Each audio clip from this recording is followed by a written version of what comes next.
আসসালামু আলাইকুম। কি অবস্থা সবার? কেমন আছেন সবাই? আশা করি আল্লাহর রহমতে অনেক ভালো আছেন। আজকে দুইটা গুরুত্বপূর্ণ বিষয় নিয়ে আলোচনা করব। সেটা হচ্ছে আগামী 26শে মে ইতালি ভিসা ভুক্তভোগীরা একটি কঠোর মানববন্ধনের আয়োজন করতে যাচ্ছে, সে সম্পর্কে আলোচনা করব এবং আলোচনা করব যে বর্তমানে কারা অ্যাপয়েন্টমেন্ট পেয়ে ভিএফএস গ্লোবালে জমা দিয়ে ভিসা পাচ্ছে। তো সাথেই থাকুন। প্রথমেই আসা যাক যে ইতালি ভুক্তভোগীরা 26শে মে 2025 ভিএফএস গ্লোবালের সামনে একটি মানববন্ধন বা অনশন যেটাই বলেন সেটার ডাক দিয়েছে। তো তার কারণটা কি? কারণ ইতালি ভিসা ভুক্তভোগী যারা আছেন তারা প্রায় 1 থেকে 1.5 বছর যাবৎ তাদের ফাইলগুলো ভিএফএস গ্লোবালে রেখে তারা অপেক্ষা করছে ভিসা পাওয়ার জন্য, কিন্তু ভিএফএস গ্লোবাল থেকে ভিসা বা রিজেক্ট কোনোটাই দেওয়া হচ্ছে না এবং কোনো আশ্বাসও দেওয়া হচ্ছে না এবং কোনো প্রকার নোটিশও দেওয়া হচ্ছে না যে এই কয়দিনের ভিতরে এই ফাইলগুলো নিষ্পত্তি করা হবে। প্রায় 60,000 ভুক্তভোগী ইতালি ভিএফএস গ্লোবালে পাসপোর্ট জমা দিয়ে রেখেছে।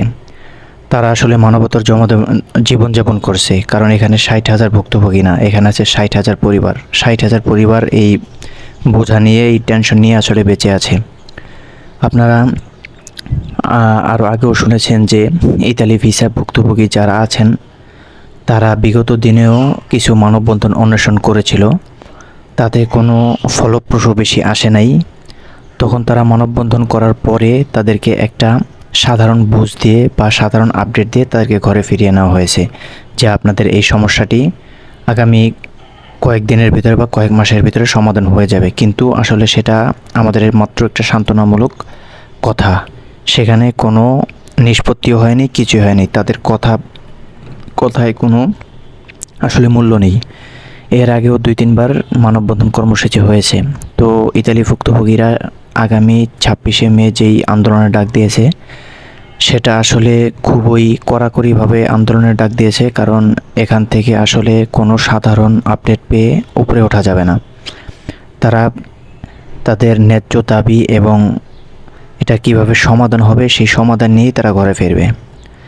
তো আমরা সকলেই 26শে মে যেই আন্দোলনের ডাক দিয়েছেন সেখানে উপস্থিত থাকার চেষ্টা করব। এখানে শান্তিপূর্ণ মানববন্ধন হবে, কোনো প্রকার বিশৃঙ্খলা হবে না। আমরা যাতে এই সমাধানটা পাই সেই সমাধানের উপরে ফোকাস করা হবে। তো এরপরে আসি কারা অ্যাপয়েন্টমেন্ট পেয়ে ভিএফএস গ্লোবালে জমা দিচ্ছে।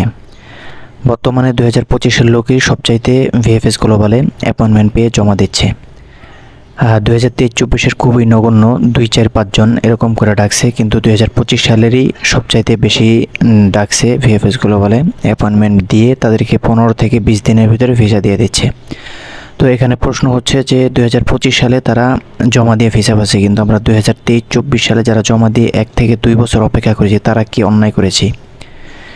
এটাই আসলে তাদের জবাবদিহি করতে হবে আগামী 26শে মে, যে আমরা আসলে 2025 সালেরগুলো নিষ্পত্তি করা হচ্ছে 2 থেকে 2.5 বছর যাবত যে আমরা এতদিন ধরে ধৈর্য ধরে অপেক্ষা করছি, আমরা মানবতার জীবনযাপন করছি। কেউ মিডল ইস্ট থেকে এসে সর্বশান্ত হয়ে গেছে, কেউ ব্যাংক থেকে লোন নিয়ে সর্বশান্ত হয়ে গেছে।